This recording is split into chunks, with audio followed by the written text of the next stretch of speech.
અમદાવાદની સીબીઆઈની વિશેષ કોર્ટે બે પૂર્વ આવકવેરા અધિકારીને સજા ફટકારી છે.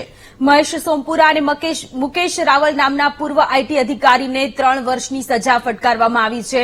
મહત્વનું છે કે 2011ના કેસમાં બંને આઈટી અધિકારી વિરુદ્ધ કાર્યવાહી કરાઈ છે. ઉલ્લેખનીય છે કે કેસ પતાવવા અધિકારીઓએ 1.75 લાખની માંગણી કરી હતી. બાદમાં 50,000ની લાંચ લેતા બંને અધિકારીઓ ઝડપાયા હતા. જો કે ભ્રષ્ટ અધિકારીઓને લઈને સીબીઆઈ કોર્ટે કડક વલણ અપનાવ્યું છે.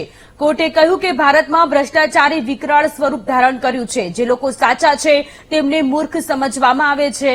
ભારતમાં સાચા સમયે સાચા કામ માટે લાંચ આપવામાં આવે છે. સીબીઆઈ કોર્ટે દોષિતોની વધુ ઉંમરના કારણે રાહત આપવાની માંગની અરજી પણ ફગાવી છે.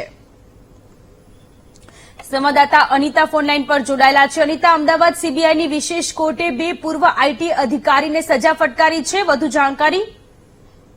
જે સાથે જે પ્રકારે સીબીઆઈ ની વિશેષ કોર્ટ દ્વારા બે પૂર્વ આઈટી ઓફિસરને જે 3 વર્ષની સજા ફટકારવામાં આવી છે, જેમાં પૂર્વ આઈટી ઓફિસર મહેશ સોમપુરા અને મુકેશ રાવલ જેને 2011ના કેસમાં બંને આઈટી ઓફિસરને 3 વર્ષની સજા જે હાલ તો વિશેષ કોર્ટ દ્વારા ફટકારવામાં આવી છે.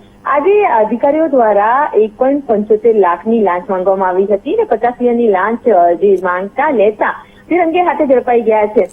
ખાસ તો આ સમગ્ર મામલે કોર્ટે નોંધ્યું છે કે જે સીબીઆઈ કોર્ટ દ્વારા ભ્રષ્ટ અધિકારીઓને જે ફટકારવાનું એક આકરું વલણ જે આપ્યું છે આ ઓર્ડરમાં, જેમાં તેમણે દેશમાં ભ્રષ્ટાચારી માજા મૂકી રહ્યા હોવાનું જણાવ્યું છે અને સાથે આધુનિક ભારતનો સમાજ જે સત્યનિષ્ઠ વ્યક્તિને મૂર્ખ ગણે છે.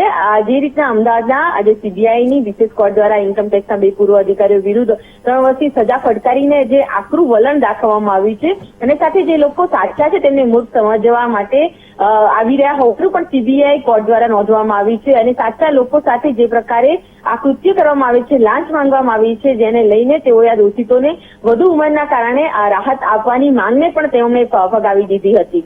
જી અનિતા, આભાર તમામ વિગતો માટે.